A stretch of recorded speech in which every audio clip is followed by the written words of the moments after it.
Visipol Podcast. Hai, hello. Welcome back to BBM, Bisik-bisik Mahasiswa. Bisikin dong. Kembali lagi bersama aku Grace Dan aku Kevin. Wah, kita udah di episode keberapa sih Bang ini?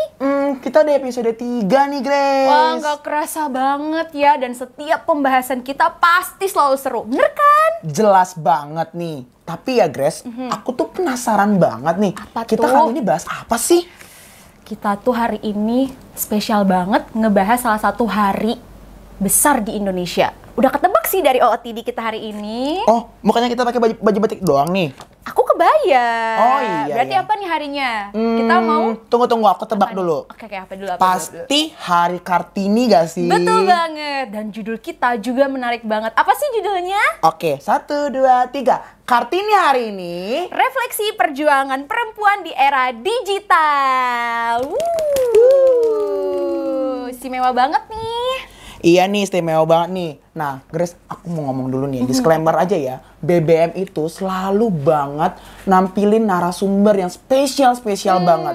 Dan di Hari Kartini ini juga, pastinya narasumbernya spesial banget dan ahli banget dalam bidang ini nih, Grace. Concern juga ya pastinya. Iya, bener banget. Penasaran deh, kira-kira siapa ya narasumber kita hari ini? Kita langsung panggil aja kali ya Oke. narasumbernya.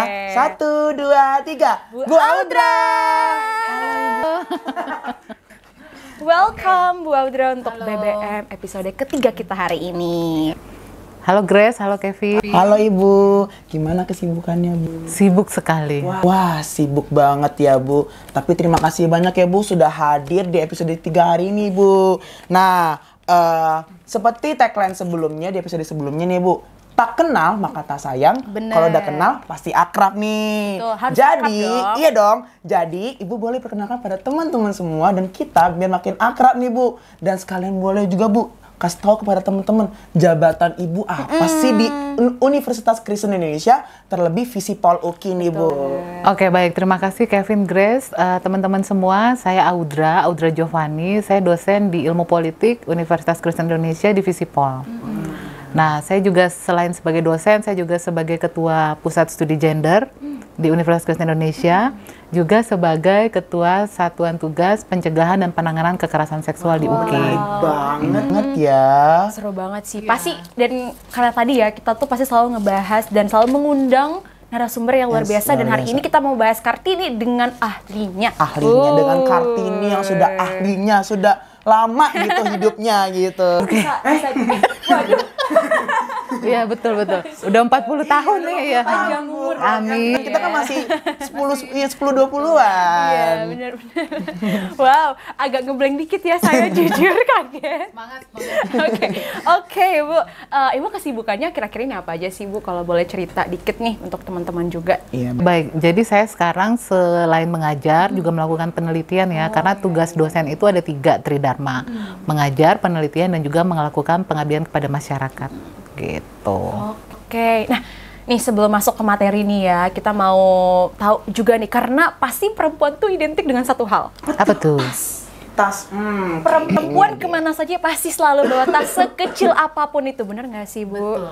Oleh karena itu, kita pengen tahu nih, apa yang ada di tas Ibu, seorang ketua Posapa ya, Ketua Posapa. dan juga Ketua- dosen. Ketua Satgas. Iya, bener. Pas apa udah pensiun, Bo? Oh iya. Sama kepala ini apa tadi? Pusat Studi Gender. Oke, kalau gitu mungkin bisa dimulai dari aku dulu kali Ya, ya. dari kamu dulu Iya, lah. karena kan Kartini muda. iya nih, Iya. peralatan perang. Peralatan perang. Ada apa dalamnya? aja Ada ya isinya? ada apa ini? Oh, botol air minum, Botol air biasa minum. lah ya. Terus ada laptop juga karena ada kelas pagi Anak tadi. kuliah banget ya. Anak kuliah banget, betul sekali. Ada buku catatan, terus ada buku novel juga, judulnya Perempuan yang Menangis Kepada Bulan Hitam. Ini bagus banget teman-teman. Promosi ya? Dikit ya. Wanita jompo. Oke. Remaja jompo guys, mohon maaf, ini selalu wajib ada di dalam tas seperti itu. Agak ribet ya sebenarnya tas saya ini, gede sekali. Terus di depannya ada peralatan makeup lah ya, basic gitu. Itu sih paling di tas aku, nggak banyak-banyak tapi emang gede banget gitu. Dan lumayan berat sih teman-teman, ini beban hidup saya ini. Nah, kalau tadi kan Grace yang berat nih. aduh. Sorry, aku yang mini, maaf, bentar. Kayaknya saking beratnya ya. Iya, saking beratnya Saking banget beratnya. nih, saking berat banget. Oke. Oke, kalau aku simpel aja sih paling ya, ada dompet, sisir, hand sanitizer, handphone, dan parfum. Khas cowok banget ya, simpel Iyalah, gitu. Oke, simple sekarang Pertanyaannya dompetnya ada isinya nggak? Ada lagi. aduh. Oke, sekarang kita Oke, mau lihat sekarang nih apa ya, ibu Bu? nih. Kalau saya, Juga ya, Bu, tasnya iya ya? besar. Ada ini pasti tau lah isinya ya. Ada make up, lipstick, alis ya. Itu wajib ya. Wajib. Perlu dibuka dalamnya? Kayaknya Dompet. Oh ini ada mobil-mobilan anakku. Oke, selalu dibawa gitu ya. Terus sama kayak Kevin hand sanitizer kebawa dari pandemi kemarin ya. Terus sisir ada ya suka serak-serak suaranya karena konser terus ya. Jadi ada ini untuk radang mulut dan tenggorokan. Ada apa ini namanya? Hansaplast. Hansaplast sama ada obat sakit kepala ya. Aduh. Apalagi nih, Bu, di dalam Apalagi tasnya? ya udah. Oh ini penting nih supaya balance antara duniawi dan rohani. Ini rosario ya. Harus selalu berdoa. Oke, apalagi buku sama kayak Grace untuk nulis-nulis, tisu. Terus itu aja sih. Gitu aja. Oh, satu lagi masker. Oh, masker. Jadi kalau deket Kevin lagi flu, saya langsung pakai masker. Oke.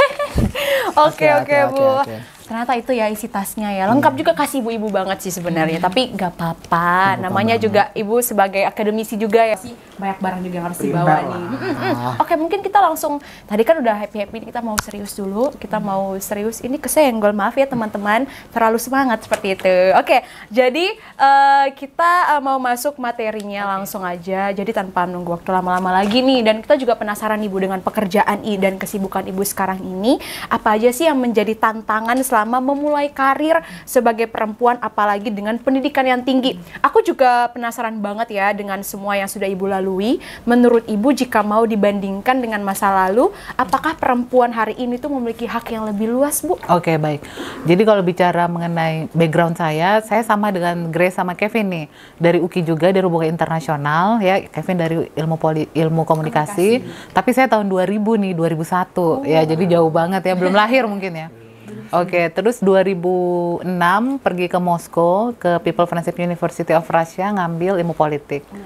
Kemudian bergabung ke UKI 2010, ketemu pertama kali itu dengan Ibu Isbodroini, Dr. Isbodroini di mata kuliah pengantar ilmu politik, sistem politik Indonesia dan gender dalam hubungan internasional.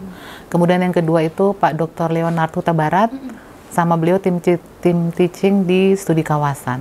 Jadi dua dosen ini punya banyak pengaruh terhadap karir saya di Visipol. Sama terakhir 2016 sampai 2021 ambil S3 karena dosen wajib ya S3 ya.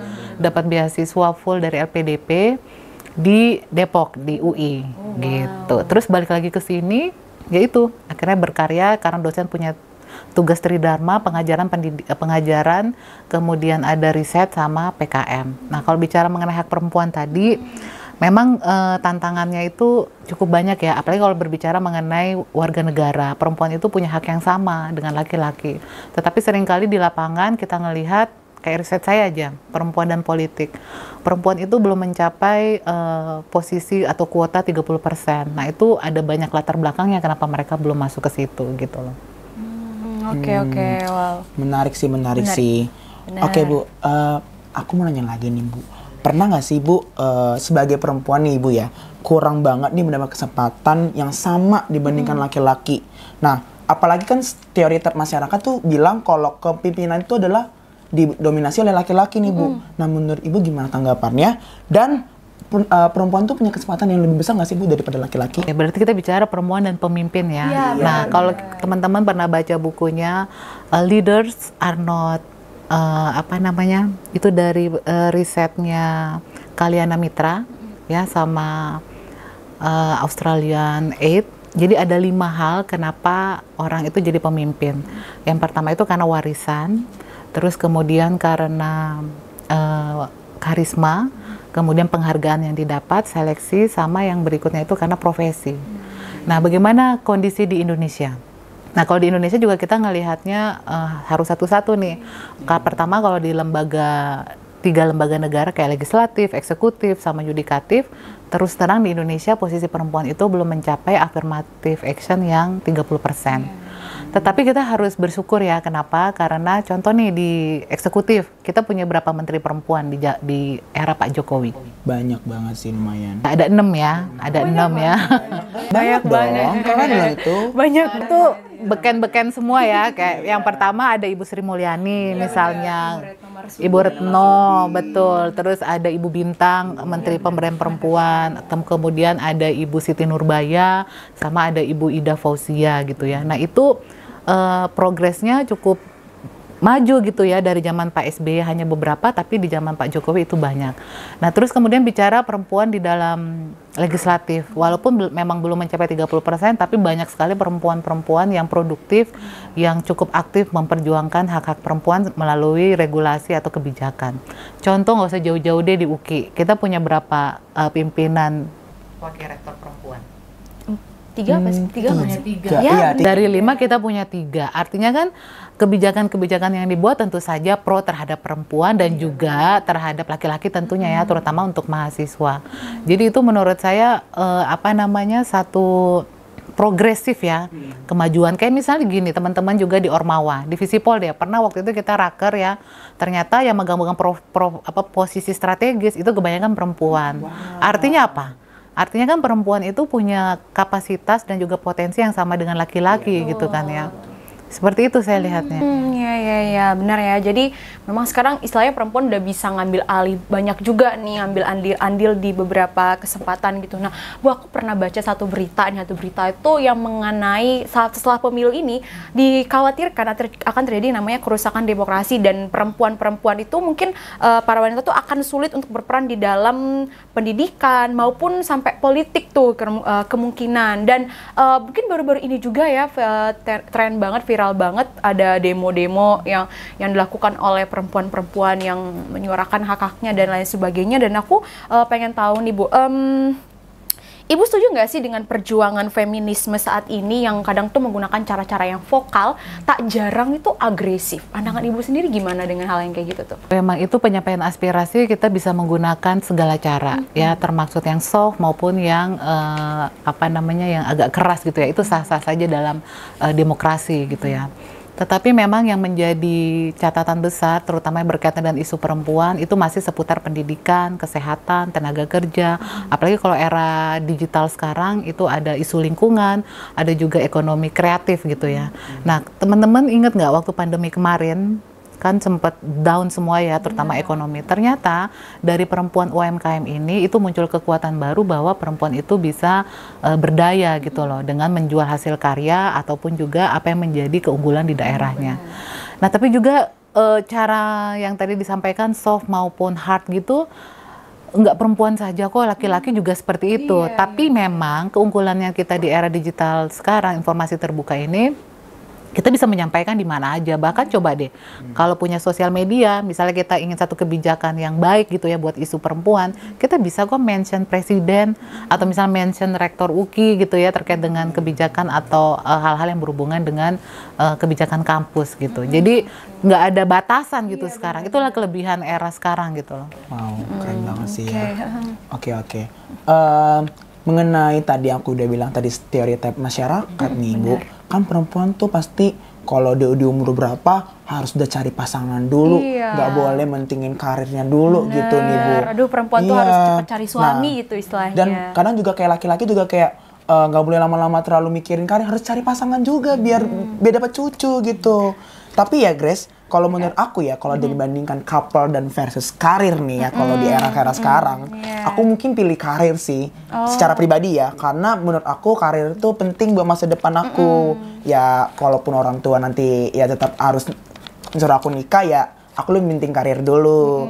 Nah, ini kan kalau menurut pribadi aku nih. Kalau menurut Ibu gimana nih, Bu? Sekalian juga bisa ngasih saran kepada teman-teman di luar sana nih, Bu. Okay. Boleh, Bu. Baik, jadi kalau misalnya lihat karir atau couple dulu atau pasangan dulu itu tergantung, karena manusia punya kehendak bebas ya. Kayak misalnya orang yang menikah muda itu bukan berarti dia nggak bisa berkarir, betul nggak? Jadi orang juga yang berkarir bukan berarti dia nggak bisa punya jiwa sosial kepada misalnya anak-anak atau misalnya sesama dia di sekitarnya. Jadi kembali lagi kepada kehendak bebas dari si individu itu. Tapi yang pasti ya pengalaman saya banyak kok teman-teman yang memang menikah muda tetapi dia juga punya karir yang bagus gitu ya. Apalagi sekarang nggak perlu harus office hour kantor ya. Kita juga bisa punya kegiatan yang bisa dari rumah gitu menghasilkan cuan. Bahkan bisa kerja remotely gitu kan ya. Balance ya berarti. Betul. Iya, seperti itu sih. Terus kalau misalnya ditanya nikah dulu atau karir dulu, kalau saya sih karir dulu ya. Tapi setelah karir baik, menikah, punya anak tuh kan tanggung jawabnya beda lagi. Karena parenting zaman dulu sama sekarang itu berbeda. Ya, benar-benar. Iya, jadi sekarang teman-teman semua para kartini muda di luaran sana sekarang udah nggak bingung lagi kan couple versus karir. Udah harusnya udah nggak bingung sih ya. Udah nggak bingung lagi ya, mungkin ya. Oke. Aku mau nanya nih, Grace. Apa? Menurut kamu rating episode ini deh hari ini berapa ya kira-kira? Berapa ya? Karena seru banget pembahasannya karena aku juga perempuan. Aku juga jadi tahu nih mau couple dulu atau karir dulu gitu kan. 1 juta per 10. Okay. Waduh. Kalau aku 1 miliar per 10. Waduh. Iya beda juta sama miliar ya. Iya, Oke. Jadi diskusi hari ini kita ngajarin banyak hal banget teman-teman juga untuk aku dan juga teman-teman Kartini muda di luaran sana. Kita bisa membuktikan bahwa kita tuh nggak hanya di dapur aja, nggak bisa hanya di dapur aja, tapi kita juga bisa kok sebagai perempuan muda kayak Ibu Audra dan juga perempuan-perempuan berpengaruh di luar sana, kita juga bisa ikut ambil andil nih di jadi pemimpin yang jadi hebat. pemimpin di politik maupun di pendidikan. Benar seperti itu. Aduh Grace, aku jadi sedih deh. Kita mau pisah lagi nih, karena udah habis juga pembahasan kita. Iya sih, udah bingung juga ya mau apa ya. Enggak sih, itu bercanda teman-teman. Tapi sebelum menutup, aku mau ngajak Ibu dan Grace, kita akan sama-sama menutup episode hari ini dengan bilang sampai jumpa di episode BBM selanjutnya. Seperti itu. Oke, siap ya Bu? Hitung nih, siap. 1, 2, 3. Sampai jumpa di Episode BBM selanjutnya. Bye. Free Sheeple Podcast.